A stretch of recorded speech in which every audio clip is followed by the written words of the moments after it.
position. There was a quick flash of their accomplishments, making sure we know that these are top players. Making sure everything is in order, but it's time to get into the game as the leads take the field. There's Zacian and Blastoise for Javier, who is going to be on the left, and Joe over on the right side with the Regieleki and Venusaur.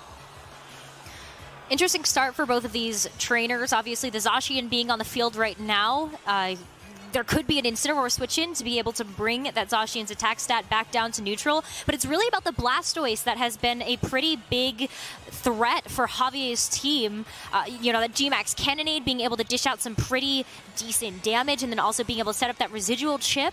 That Blastoise can be a big problem for teams that are reliant on that sun. But the Blastoise right now is facing down two Pokemon it absolutely despises when being positioned on the board. I mean, the Regieleki is just going to be able to go way before it and deal huge damage, push for a knockout, obviously.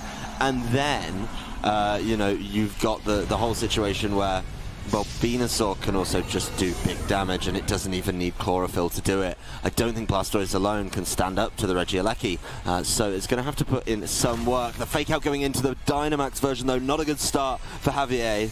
No, it's not, especially because that Max Regieleki can now fire back with a Max Lightning, and that Blastoise, trying to get something done with that fake out, will not be able to do anything else. And on top of that, Electric Terrain now set up for this Regieleki to continue to dish out massive Max Lightnings with that Transistor ability. We've seen so many players do a great job of using this Dynamax Regieleki. Lou has been excited all weekend, but Blastoise tried to get audacious there, tried to think, oh, well, I can just land a fake out and slow this down, not respecting the fact that Joe was able to, and very likely to, Dynamax it as well. This Venusaur doesn't feel the need to lock in to the Dynamax. It's not required for that. The Regieleki more important. Keeping it safe from the fake out, probably justification enough to go with the Dynamax, but the follow-up damage being huge, not a bad trade-off either. No, it's not a bad trade-off, and you can see that the Dialga now is going to be switched in, but what's really dangerous for this Zacian is we've seen time and time again these Dynamax Regielekis being able to take quick knockouts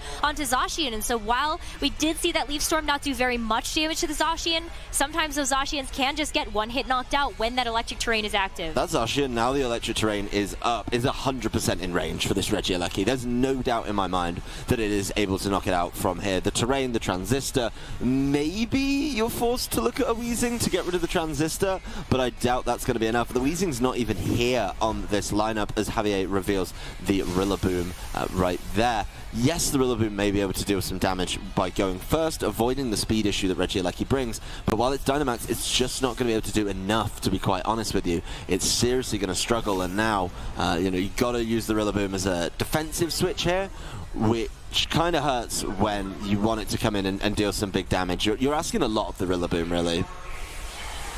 Asking a little bit from the Rillaboom, but at least you don't have to deal with maybe that Venusaur anymore that was brought down to its Focus Sash, but Javier is now going to match that Dynamax coming out from Joseph with the Regieleki. It's the Dialga that's going to be receiving that Dynamax factor, and we've seen what these Dialga can do, especially when they are able to get off some of that big damage.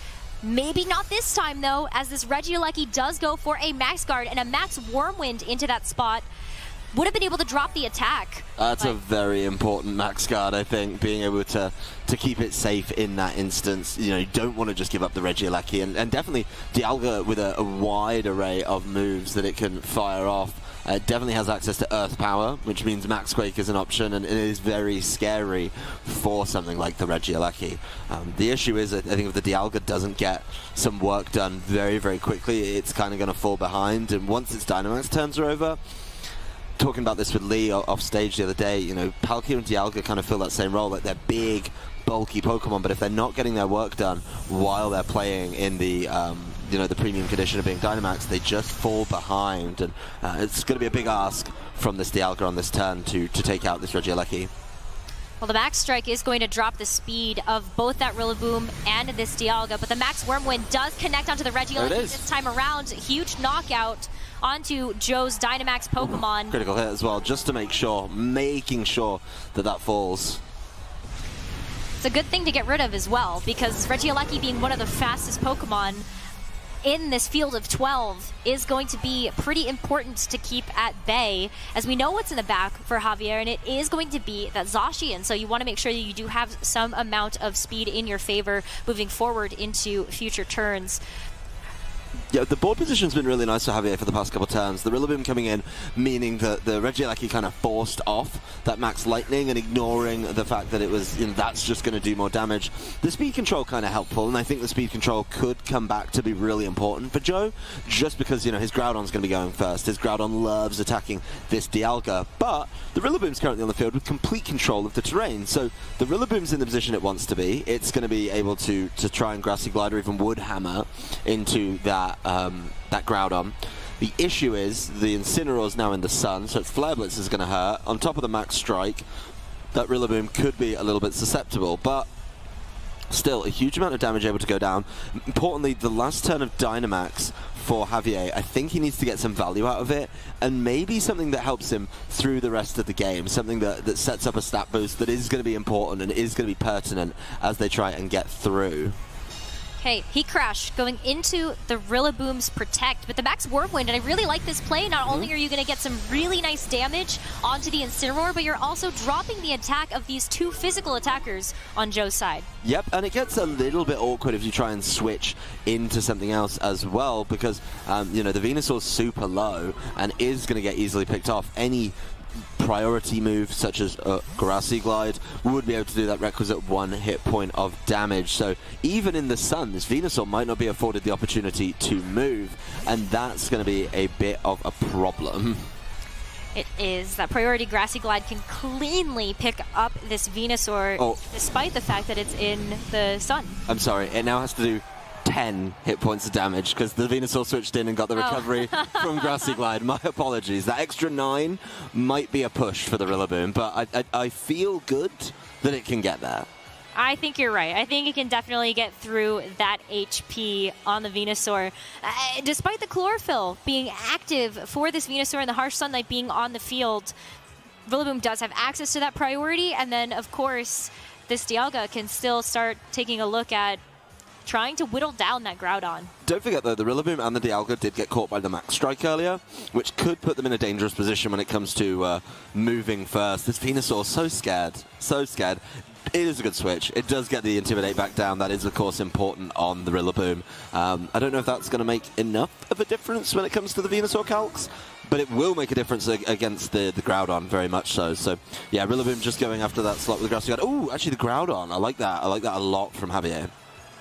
Yeah, it takes it really well, though, and so now the Groudon is able to fire back with that Heat Crash it was trying to use the turn prior. So Rillaboom does go down, and now Zacian, the last Pokemon alongside this Dialga, but Dialga targeting into the Groudon slot as well. It's not enough. The Roar of Time is such a gamble to try and get that damage down. This Dialga just trying its best to deal with this Groudon, and the Intimidate, honestly, I think very important, and the fact that a couple of those landed is going to be tough. The Zacian coming back in, though, full speed, no drops, no Max Strike from Max Strike, no drops from Intimidate either, because the Incineroar showed up before. Just buy a little bit of time, wait for the fake out, just get past it if you're Javier, and then put yourself in a great position, because the other thing as well is, if you buy some time, you may end up looking at a situation where Sun is expired, and you're kind of dealing with the Groudon slot just to get rid of the damage potential from things like the Heat Crash. But the Groudon slot also has to change to the Venusaur, and at some point, if you make that switch, you can catch a Venusaur on the way, and it doesn't matter at this point. Maybe the Venusaur has to come in that Incineroar slot, so you can land the Intimidate, deal with the Intrepid Sword ability. Yep, there's the switch out right there, and it's really up to see, can Javier punish with just the Zacian on this turn? Goes to the Sacred Sword, goes after the Venusaur slot, but it is susceptible now to that Groudon. It is. Venusaur, with a nice manual switch in, will allow Incineroar to just switch back in. Precipice Blades is able to hit both Pokemon, but Zacian and Dialga do both survive. So that's big. Dialga also just getting a chance to recharge here. Yeah, that Dialga being kind of let off for Roar of Time. That is a huge choice to make. It's one of those moves that requires that recharge turn, and usually you use it to push over a little bit more damage and get a knockout that you wouldn't get with something like a Dragon Pulse. But of course you recharge, and the fact that Joe wasn't in a position to punish that Roar of Time, really a little bit concerning. You know, obviously trying to get both damaged down. But honestly, I think this is Asian for Javier. The fact that wasn't knocked out either, those earlier drops from the Max Wormwind coming back to haunt that Groudon. The Groudon not leaving the field at any point since, just not able to get the knockouts, even with a double Precipice Blades hit. So these drops and these adjustments from these trainers have been so important. It really has, but this Protect is really great to be able to beat the Fake Out from this Incineroar. And the Precipice Blades, it's going to go into the Protect of the Zacian, but it's really hoping to clean up the Dialga here. That it does. So it's really up to the Zacian to be able to try to get things done, but it's still one more turn of Harsh Sunlight. That is definitely confirmation and something Joe needs to take away from this, that there is no Protect on that Dialga, because otherwise I think you just play it safe there and just try and get through the turn so your Zacian can attack and deal with the Groudon, and then deal with everything else. I mean, here's the thing. You're probably looking for a miss, but I don't know if you're going to get it. I do believe this Incineroar is just going to be able to tidy up in response. That Precipice Blades turn really causing a problem there for Javier, and Joe just gets to Flare Blitz. Yeah, doesn't even need the extra help of the Sun. Really nicely done in the end game. That Dialga not being able to protect, throwing away that turn with a Roar of Time, has come back to haunt him at the end of this game. So while Joe didn't punish it that turn, the way that the game played out actually punished that Roar of Time really nicely. Great stuff from Joe to take the very first game in this series, leading the charge 1-0 now in this best of 3. And so Javier now has a chance to make some adjustments going into the second game, where, you know, the Blastoise unfortunately didn't get a whole lot done in that game number 1. It tried to go for the Fake Out there into that Dynamax Regieleki and then got knocked out afterwards.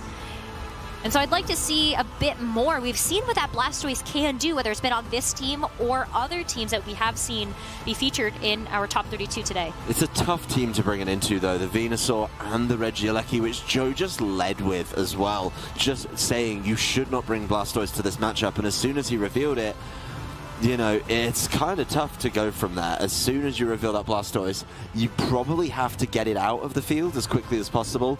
Then he locks in the Fake Out, and my immediate thought is, oh no, Blastoise, what is you doing, baby? Like, it's so tough when you're going for an attack, particularly a Fake Out, into a Dynamax. It's a painful turn to watch as a spectator. Nobody wants to see it, apart from fans of the player who is getting that, because you don't flinch, there's no problem.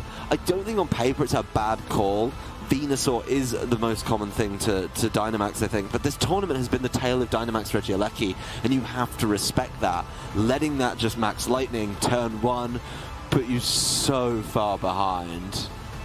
I've always been a big fan of Dynamax Regieleki. I really have, whether it's with Life Orb, whether it's with a Magnet, or what have you, being able to boost the power of those max moves has been pretty big, and we've seen a lot of trainers utilize that to high success. I think the fact it's so fast is, for me, why I think it's one of the best Dynamaxes, because the concern I always have is if I Dynamax and get knocked out or I don't get to attack, that's such a waste. But that concern really isn't present with Regieleki, because you're the fastest thing around. It's a tough justification for how you play through it. And yes, the move pool, I'll be honest, I would describe it as shoddy. It's not wide, it's not exciting when it comes to different variety and filler moves. You know, outside of your electric type attacks, which you do have a very good choice of, you have Hyper Beam for max strike and maybe huge damage. We've seen a little bit of bounce. There are physical variants of Regieleki. There are physical variants. You've seen a little bit of bounce. So it's definitely an interesting team to try and bring and play around. But certainly something that's just punishing players who come in unprepared. And when you go over to Javier's side, okay, well, what do you have as a switch in or a safe lead against this? Maybe Dialga? Maybe Rillaboom? It's looking a little bleak, though, when it comes to what could deal with that just off-rip Regieleki, and would Joe be able to pair it with something that just deals with those? Yeah, it's called Groudon. You just switch in the Groudon and go from there.